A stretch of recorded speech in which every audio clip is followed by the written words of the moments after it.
오늘도 수요 예배 나오신 성도님들 환영하고 축복합니다. 사모하는 마음으로 주님 전에 나온 모든 성도님들 하나님께서 예배하시는 은혜로 오늘 이 저녁에 채워주실 줄로 믿습니다. 우리가 잠언 말씀을 계속 보고 있는데요. 벌써 26장 마지막 부분에 왔습니다. 이제 몇 장 남지 않았는데요. 잠언 말씀이 계속해서 반복되는 그런 말들이 많고 계속해서 강조하는 것은 사실은 동일하기 때문에 이 말씀을 보면서 우리가 어디서 봤던 말씀 같다는 생각이 많이 들죠. 틀린 생각이 아닙니다. 앞에서 계속 나왔던 부분이기 때문에. 그러나 그 약간 초점이 조금씩 다른 거예요. 그래서 오늘은 우리의 인생 가운데 의인의 모습과 또 악인의 모습에 대해서 단편적으로 말씀을 하면서 우리의 삶을 어떻게 살아가야 할 것인가를 말씀한다고 볼 수가 있겠습니다. 17절에 먼저 보니까 길로 지나다가 자기와 상관없는 다툼을 간섭하는 자는 개의 귀를 잡는 자와 같으니라, 그렇게 말씀합니다. 개는 귀를 잡는 걸 싫어합니다. 그래서 사나운 개는요, 귀를 잡으면 확 물어버리죠. 그리고 귀는 이 개의 주둥이와 가깝기 때문에 개가 획 돌려가지고 물려고 하면요, 피할 틈이 없죠. 아주 가깝기 때문에. 뱀도 마찬가지입니다. 뱀은 이제 머리를 확 잡아버려야지 꼬리를 잡으면 확 돌아서 물어버리죠. 그런 의미라고 볼 수 있습니다. 그러니까 이 개의 귀를 잡는다라고 하는 것은 굉장히 미련한 행동이고 신중하지 못한 행동이고 지혜가 없는 행동이다라고 하는 거예요. 자, 그러니까 지나가다가 자기와 상관없는 그런 다툼을 간섭하는 자가 그와 같다는 것이죠. 그래서 신중하지 않고 돌발적인 상황 가운데서 함부로 나서고 함부로 끼어들어서 간섭하는 사람은 그 사람이 위험에 처하게 될 것이다 라고 하는 말씀을 하고 있습니다. 그래서 우리가 쉽게 판단할 수 없는, 우리 인생이 쉽게 판단할 수가 없지만 그 중에서도 내가 제3자의 입장이라면 그 두 사람 간에 일어난 일들을요, 함부로 판단하거나 끼어들어서는 안 됩니다. 특별히 교회 안에서도요, 어떤 두 사람이 갈등과 다툼 가운데 있을 수 있습니다. 그런데 우리가 정확한 정황을 파악하기 전에 함부로 누군가의 편을 들어서는 안 되는 거죠. 그렇게 우리가 편을 들었다가 나중에 큰 어려움을 당할 수 있다라고 하는 것입니다. 목회자로서 어려운 것은 뭐냐면, 만약에 어떤 두 성도가 있는데 갈등 관계에 있으면 이 편도 들 수 없고 저 편도 들 수 없는 거예요. 중립을 잘 지켜야 됩니다. 그런데 평소에 좀 친하다고, 평소에 좀 잘했다고 그 사람 편을 들어준다 그러면 한 사람은 반드시 상처를 받게 되는 거죠. 그래서 우리가 교회 생활을 하는 가운데, 특별히 교회뿐만 아니라 모든 관계 안에서는요, 이런 중립적인 태도를 잘 지키고 정황과 상황이 판단되어지기 전에는 함부로 그것을 내가 판단하지 않는 그런 모습들이 필요하다라고 하는 것이죠. 18절에 보면 횃불을 던지며 화살을 쏘아서 사람을 죽이는 미친 사람이 있나니, 그렇게 말합니다. 굉장히 해학적이고 좀 강렬한 그런 말이에요. 어떤 미친 놈이 있다는 거예요. 근데 이 미친 사람이 횃불을 던진대요. 횃불이라고 하는 것은 불화살을 말합니다. 원어적으로 불화살. 그래서 화살을 쏘고 불화살을 쏘고 그것 때문에 사람이 죽는다는 거죠. 그러니까 어떤 정신 나간 사람이 마구 화살과 불화살을 막 쏘아대니까 그 불화살을 맞고 죽어가는 사람들이 있다는 겁니다. 자, 이것은 어떤 의미냐면, 우리가 어떤 뚜렷한 목표 없이 아무데나 이 불화살을 쏘아서 불특정 다수가 위험에 처하고 죽음에 이르는 그런 모습을 연상시키는 것이죠. 그래서 그런 일들은 결국은 사회의 혼란을 야기하게 되는 것입니다. 오늘날 이런 불특정 다수를 대상으로 한 묻지마 범죄, 이러한 일들이 오늘날 굉장히 많이 일어나고 있습니다. 그래서 성경은 분명히 말합니다. 이것은 미친 짓이다. 그 사람은 미친 사람이다. 그렇게 규정하고 있는 것을 볼 수가 있습니다.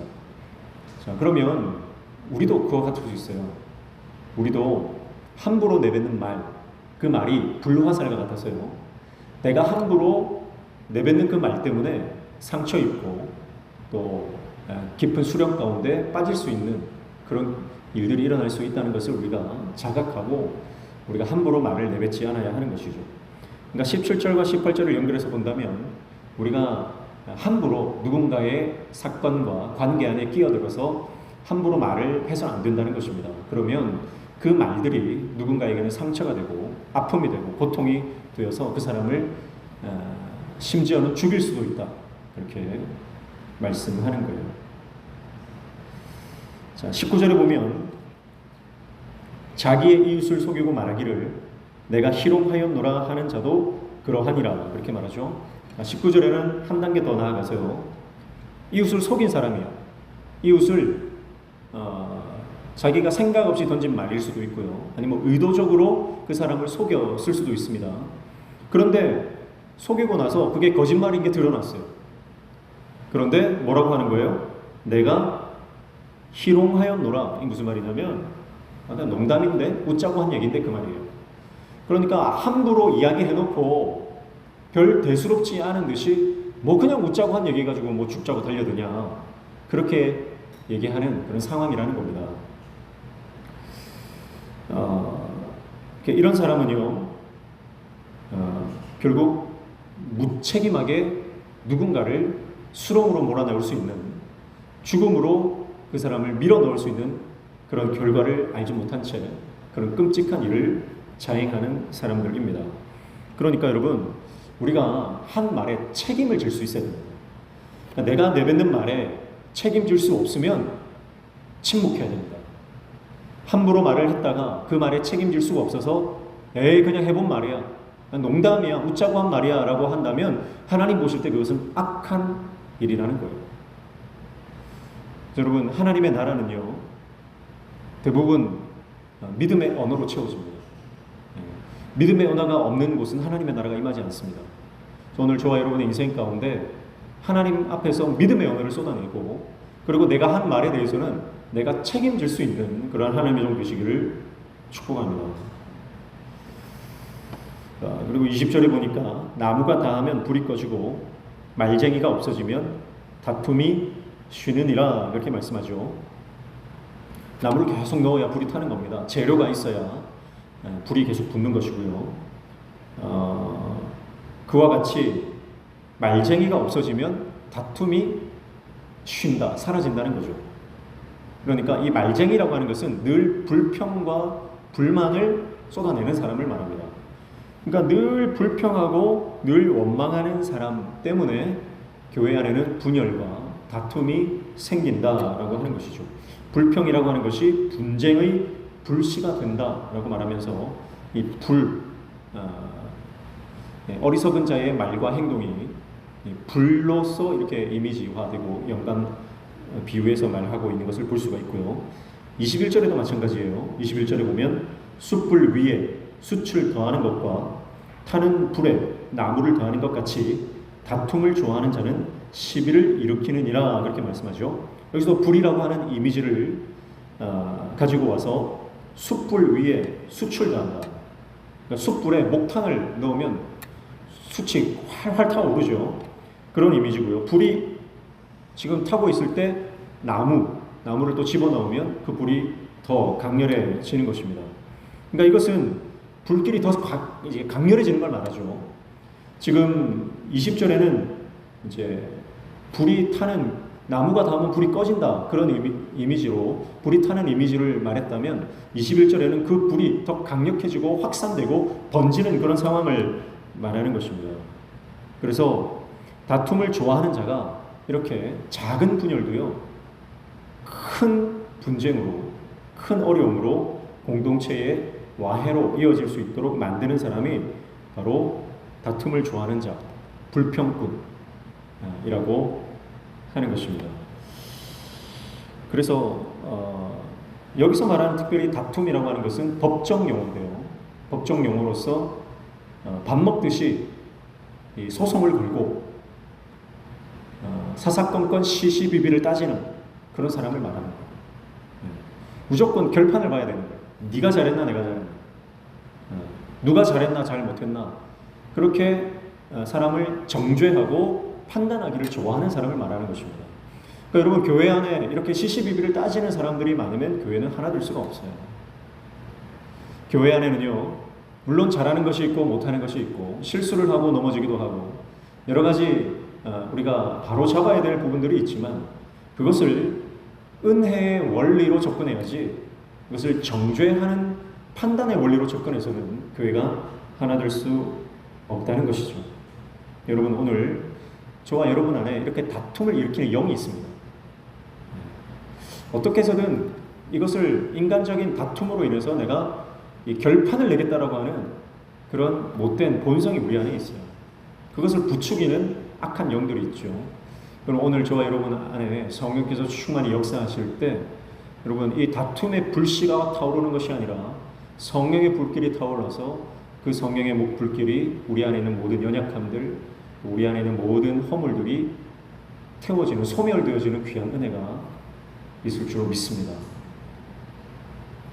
22절 보니까 남의 말하기를 좋아하는 자의 말은 별식과 같아서 뱃속 깊은 데로 내려가느니라.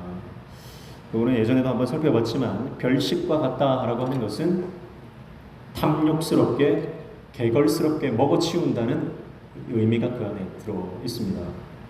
자, 그래서 뱃속 깊은 데로 내려간대요.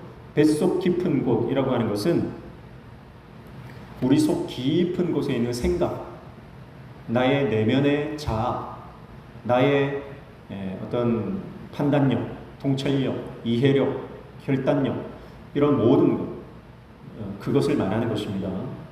그러니까 내가 누군가의 남의 말을 좋아하는 것은요, 결국은 내가 내 속에 깊이 들어와 가지고 나의 인격이 되고 나의 태도가 되고 나의 습관이 된다, 그런 말씀이에요. 여러분, 남을 험담하는 것을 그쳐야 됩니다. 남을 험담하는 것을 그치지 않으면요, 그 말이 별식과 같아서 내 내면 깊은 곳으로 내려와서 나의 삶의 습관과 태도를 결정해버려요. 그래서 악한 영의 도구가 되어버리는 겁니다. 항상 공동체를 와해시키는 사람은 말이 많은 사람이에요. 여러분, 기도를 하는 사람은 교회를 세웁니다. 하나님 앞에 말을 쏟아내면 여러분, 그 기도가 응답되어 하나님의 나라를 세워가는 거예요. 그러나 기도하지 않고 말만 쏟아내는 사람, 인간적인 언어로, 인간적인 말로, 육신의 말로만 계속 쏟아내는 사람은 그것이 결국 고칠 수 없는 삶의 태도와 습관이 되어서 그것으로 인해서 공동체를 무너뜨리는 악한 도구로 전락할 수밖에 없다는 것을 우리가 명심해야 하는 것이죠. 그래서 오늘 저와 여러분의 언어가 누군가를 험담하고 다른 사람을 비판하는 언어가 아니라 격려하고 축복하고 또 용서하며 끌어안아줄 수 있는 그런 긍휼의 언어가 되기를 축복합니다. 두 사람이 함께 길을 걷고, 두 사람이 함께 밥을 먹고, 두 사람이 함께 인생의 길을 함께 동행하며 나아갈 때에 옆에 있는 사람의 장점을 봐줘야 됩니다. 옆에 있는 사람의 강점을 바라봐야 됩니다.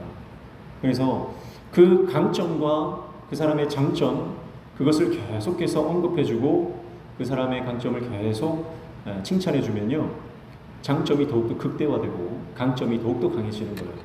그러나 그 사람에게 없는 것, 그 사람에게 약점, 부족한 점, 이런 것들을 계속 건드리면요, 상처에서 결국 피가 나고 고름이 나기 시작하는 거예요. 그러나 누군가의 그 약점을 잘 덮어주면요, 거기서 새살이 돋게 되는 것이죠. 오늘 우리 안에도요, 우리 공동체 안에도 그렇습니다. 연약함이 왜 없겠습니까? 부족한 게 왜 없겠습니까? 다 부족함이 있고 연약함이 있고요. 그러나 그것을 은혜로 덮어줄 때 그 안에서 새살이 돋고 하나님께서 그 연약함을 통해서 역사하시는 줄로 믿습니다. 23절에 보니까 온유한 입술에 악한 마음은 낮은 은을 입힌 톡이니라 그렇게 말씀했죠. 온유한 입술이라고 하는 것은 원문에서 보니까 입술이 불탄다는 뜻이에요. 그러니까 입술이 반짝반짝거리고 윤기가 나고 아주 매끄러운 그런 입술이에요. 이런 입술의 이미지는 어떤 이미지일까요? 바로 거짓말을 하고 악한 의도를 가지고 있는 그런 말하는 사람을 이미지화한 것이죠. 그래서 낮은 은을 입힌 톡이다 그랬는데요. 낮은 은이라고 하는 것은 불순물이 섞인 산화된 질이 낮은 은이라는 뜻이에요. 그러니까 톡에다가 은을 입혀놨는데 그 은이 불순물이 섞여 있고 다 산화가 되어버렸어요. 다 이제 색이 다 바래버렸어요. 그러면 그 톡에는 더 이상 쓸모가 없죠. 그 그릇은 더 이상 쓸 수가 없는 그릇입니다. 은그릇이 있는데 그 은그릇이 시커멓게 변해버렸다면 그 은그릇을 더 이상 쓸 수 없는 것이죠.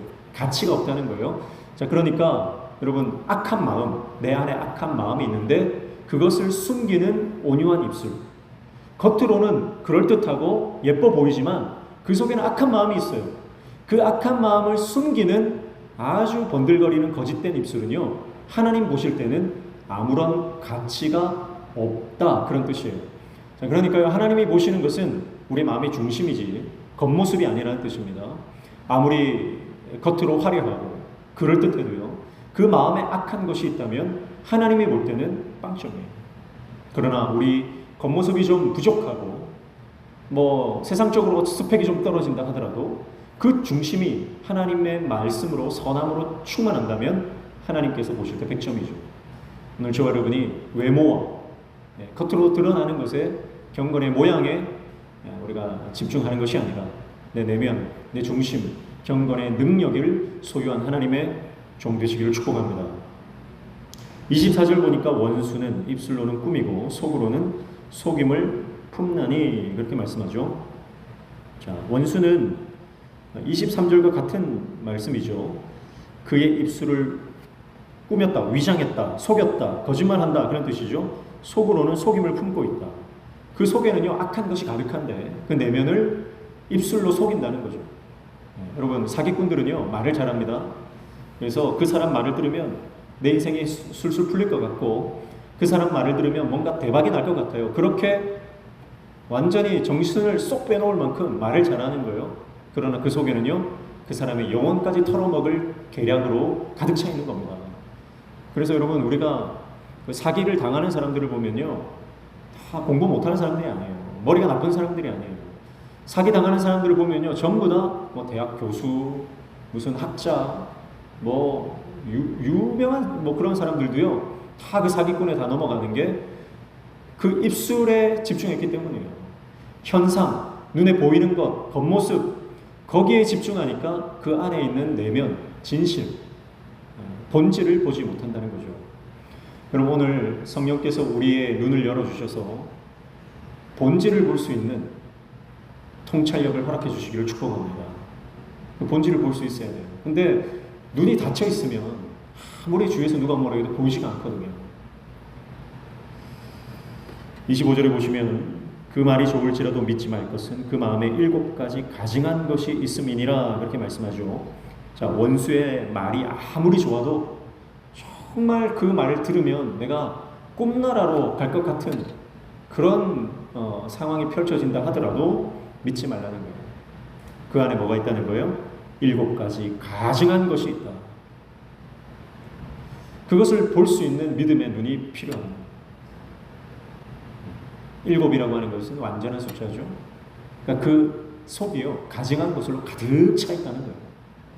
특별히 잠언에서 말하는 가증한 것들은 교만과 거짓과 다른 무고한 자의 피를 흘리는 것과 폭력과 악한 계획, 이간질 이러한 것들이에요. 그런 악한 하나님께서 보실 때 혐오스러운 것들이에요. 그런 것들이 그 마음에 가득 차 있는데 이 번들거리는 입술로, 온유한 입술로 속이는 겁니다.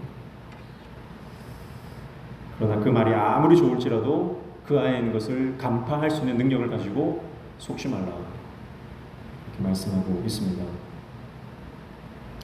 26절 속임으로 그 미움을 감출지라도 그의 악이 회중 앞에 드러나리라 이렇게 말씀하죠.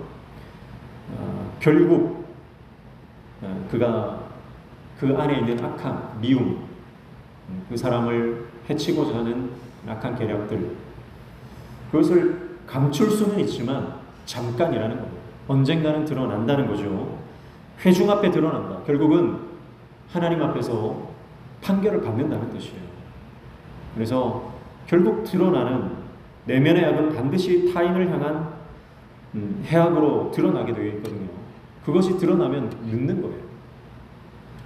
속아서 따라갔다가 그 사람이 나를 해치는 그때까지 따라가면 그때는 늦는 거예요. 여러분, 원수가 우리를 이렇게 유혹합니다. 건강이 최고다. 건강이 최고다. 그 말이 맞는 것 같아요. 그래서 거기에 목이 매여서 쫓아갑니다. 그런데 건강이 최고라고 했던 원수의 말을 믿고 따라갔더니 마지막에는 뭐예요? 그 안에 있는 악함이 드러나는 거죠. 우리 영혼을 파괴해버립니다. 돈이 최고다. 진짜 그렇지. 자본주의 사회에서 돈이 최고지. 그래, 돈만 있으면 뭐든지 할 수 있지. 돈이 있어야 인정받지. 돈이 있어야 무시를 안 당하지. 그런 마음도 우리 안에 다 있지 않습니까? 그래, 돈이야. 원수의 속삭임이에요. 돈이 최고야. 너 돈 있어야 돼. 돈 없으면 너 실패자야. 그래서 돈을 쫓아갑니다. 그런데 마지막에 갔더니 그 돈 때문에 함께 망하고 마는 것이죠. 그런 모든 원수의 속임이 있다는 거예요. 그 속임에 속지 말고 결국은 하나님 앞에서 드러날 그 악함을 우리가 미리 바라볼 수 있는 영적인 안목이 필요하다라고 하는 것입니다. 27절 말씀해 보면 함정을 파는 자는 그것에 빠질 것이요 돌을 굴리는 자는 도리요 그것에 치이리라 이렇게 말씀하죠. 결국 악인들은요 자기 꾀에 자기가 넘어진다는 겁니다. 그러니까 그 악한 일에 동조하지도 말고 따라가지도 말고 그 사람과 교제도 하지 말고 하나님의 길을 걸어가라는 거예요. 하나님의 길을 걸어가면 하나님께서 그의 길을 인도하시는 줄로 믿습니다. 하나님께 붙들리면 하나님께서 그 인생을 책임지시는 거예요. 그러나 하나님을 떠나서 그 원수의 말에 속아서 그 원수를 따라가면요 결국은 원수와 함께 구덩이에 빠지게 되는 겁니다. 28절에 거짓말하는 자는 자기가 해한 자를 미워하고 아첨하는 입은 패망을 일으키느니라 이렇게 말씀하죠. 거짓말하는 자는 자기가 해한 자를 미워한대요. 여기서 자기가 해한 자 이것은 원어로 보니까 짓밟힌 자입니다. 짓밟힌 자. 그러니까 짓밟힌 자를 거짓말하는 자들은 미워합니다. 여기서 짓밟힌 자들은 성경에서 보면 짓밟힌 자들은 대부분 의인들을 말합니다. 의인들이고 또 상처받은 사람들, 특별히 하나님의 말씀 때문에 고난을 당하는 선지자들, 하나님의 종들 그런 분들을 말하는 거예요. 짓밟힌 사람들. 여러분 세상에게는 짓밟혔습니다. 세상에게는 미움을 당합니다. 세상으로는 인정을 받지 못합니다. 그래서 이 거짓말하는 자들, 이 원수들이 그를 미워합니다. 그러나 아첨하는 입, 여기서 아첨하는 입은 앞에 말하는 거짓말하는 자, 악인들을 동일하게 말하는 것이고요. 이 아첨하는 입, 거짓말하는 자, 이 원수들, 이 악한 사람들은요 결국은 패망을 일으킨다. 여러분 짓밟힌 자들, 세상으로부터 고립당하고 미움을 당하고 매를 맞고 갇힘을 당하고 심지어는 죽임을 당했던 그 모든 의인들은요 그들이 망하는 것처럼 보였습니다. 그러나 결국 망하는 사람들은요 의인이 아니라는 거예요. 결국 망하는 자들은 거짓말하는 자, 아첨하는 자, 속이는 자, 원수들, 악인들이 망한다라고 하는 것이죠. 사랑하는 성도 여러분, 그래서 오늘 말씀이 의인과 악인에 대해서 결론을 냅니다. 악인은 어떤 사람입니까? 속이는 자입니다. 거짓말하는 자입니다. 악한 의도를 가지고 누군가를 피해를 입히고 그 사람의 생명과 재산을 탈취하는 자들입니다. 그런 자들에게 속지 말라는 거예요. 악인의 길을 걷지 말라는 것입니다. 의인의 길을 가라는 거죠. 우리가 짓밟힌다 할지라도 세상으로부터 모함을 당하고 오해를 당하고 세상 가운데서 미움을 당하고 생명을 빼앗긴다 하더라도 여러분 의인은 망하지 않는다는 겁니다. 하나님께 붙어 있으라는 거예요. 하나님과 동행하라는 거예요. 하나님과 동행하면 지금은 좀 실패한 것 같고 지금은 망한 것 같고 지금은 내가 성공하지 못하는 것 같아도요, 우리가 주님께 붙들려 있으면 결국은 하나님께서 우리를 영광스럽게 하신다는 것이죠. 마지막 날 우리는 그 나라에서 하나님께서 잘하였도다 착하고 충성된 종이라 인정하시며 의의 면류관과 생명의 면류관으로 우리에게 주실 줄로 믿습니다. 그러나 세상에서 속이고 빼앗고 그래서 자기 주머니를 채우고 떵떵거리면서 살아왔던 악인들은요, 결국은 그 악이 하나님 앞에 드러나게 될 것이고 결국은 그들은 패망으로, 멸망으로, 영원한 지옥 형벌로 따지게 된다는 것을 말씀하고 있는 것입니다. 시편 9편 9절 말씀해 보시면 이렇게 말씀합니다. 여호와는 압제를 당하는 자의 요새이시오 환난 때의 요새이시로다. 아멘. 여러분, 우리가 압제를 당해도 하나님이 그 압제 당하는 자들의 요새가 되신다고 말씀하고 있는 거예요.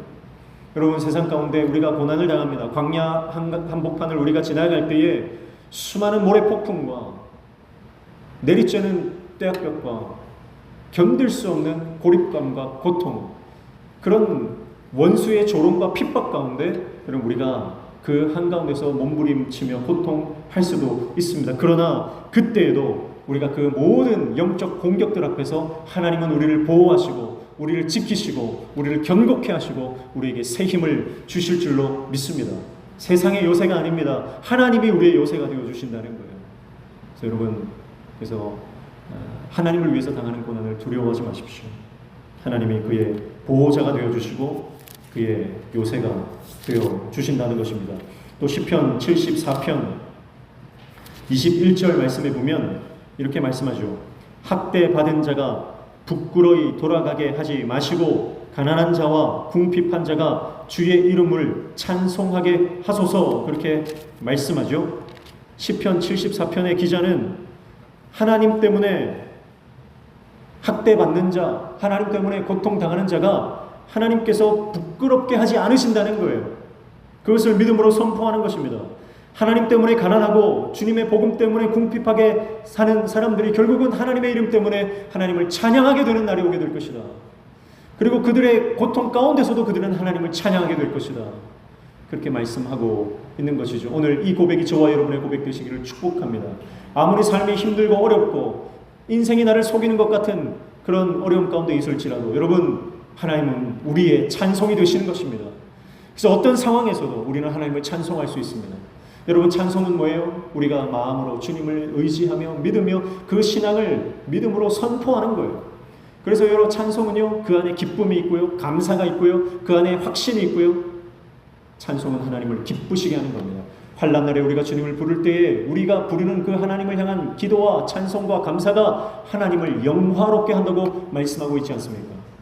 사랑하는 성도 여러분, 어떠한 상황 가운데서도, 원수의 압제 가운데서도 하나님을 찬송하여 세상이 감당할 수 없고 원수 마귀가 벌벌 떨며 더 이상 우리를 공격할 수 없는 그런 영적 거장들이 다 되시기를 축복합니다.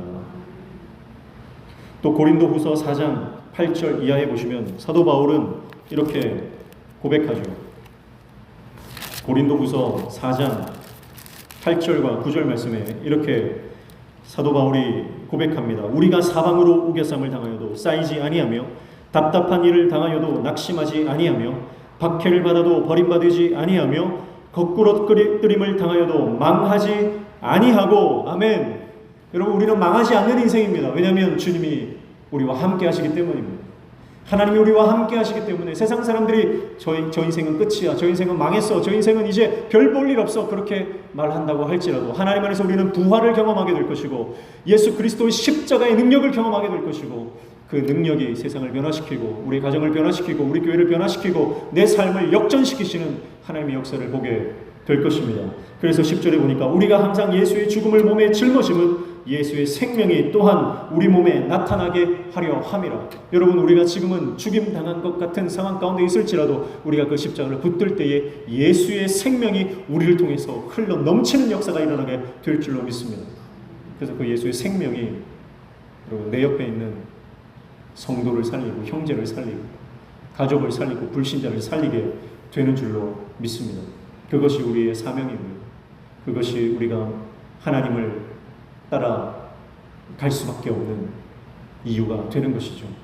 사랑하는 성도 여러분, 오늘 저와 여러분의 인생 가운데 그렇게 예수 그리스도 십자가를 붙들고 주님과 동행하는 인생 되시기를 축복합니다. 악한 자의 길을 선택하지 마시고 누군가를 속이고 압제하고 탈취하고 억압하는 위치에서 세상 것에 심취하여 세상 것에 매몰되어 살아가는 인생이 아니라 말씀 안에 믿음 안에 은혜 안에 십자가 붙들고 승리하는 영적인 하나님의 종들 다 되시기를 축복합니다. 최근에 초전도체라고 있어요. 초전도체라고 하는 것은 일정한 상황이 되면 저항이 0이 되는 물질을 말하는 것입니다. 그래서 지금 대한민국에서 상온상압, 원래 이 초전도체라고 하는 것은 영하 200도 이하의 아주 낮은 온도에서만 작동하는 그런 초전도체 물질이라는 게 있어요. 지금도 우리가 자기부상 열차라든지 아니면 MRI 찍는 의료기기 이런 데는 초전도체가 사용되고 있습니다. 그런데 그렇게 온도를 낮추지 않아도 일반 온도 또 일반 압력, 상온, 상압에서도 초전도체가 구현이 됐다. 그래가지고 지금 그게 지금 맞느냐 아니냐 어쨌든 지금 학계가 지금 떠들썩하고 있죠. 그게 우리나라에서 지금 개발했다고 지금 하는데 만약에 이게 진짜라고 한다면 우리나라가 국격이 한 단계 더 올라갈 수 있는 그런 기회가 될 것입니다. 어쨌든 이게 진짜인지 아닌지 아직 밝혀지지 않았지만 여러분, 저는 그 기사를 보면서 그런 생각을 했어요. 저항이 0이다. 여러분, 우리가 하나님의 말씀에 대해서 그렇게 반응해야 된다 생각합니다. 저항이 0이 되면요, 이 물체가요 떠올라요. 붕 떠올라요. 아무런 에너지를 가지도 않았는데 떠오르는 거예요. 여러분, 우리가 하나님의 말씀에 대해서 그렇게 반응해야 될 줄로 믿습니다. 하나님의 말씀에 대한 거절감과 거부감이 아니라 하나님의 말씀을 순도 100%로 믿을 수 있는 초전도체적 믿음, 그 믿음으로 우리는 이 땅을 하나님 나라를 살아가는, 이 땅에 살지만 공중부양에서 살듯이 하나님 나라를 살아갈 수 있는 그런 초전도체적 삶을 사는 것이 아닌가 그런 생각을 하게 돼요. 그런데 우리는 뭔가 믿음에 대한 거부감, 믿음에 대한 거절감, 하나님의 말씀이지만 그래도 뭔가 좀 꺼림칙해서 100% 순종하지 못하고 한 90%, 80%만 어쩌면 절반만 순종하며 살아가고 있는 인생이 아닌가.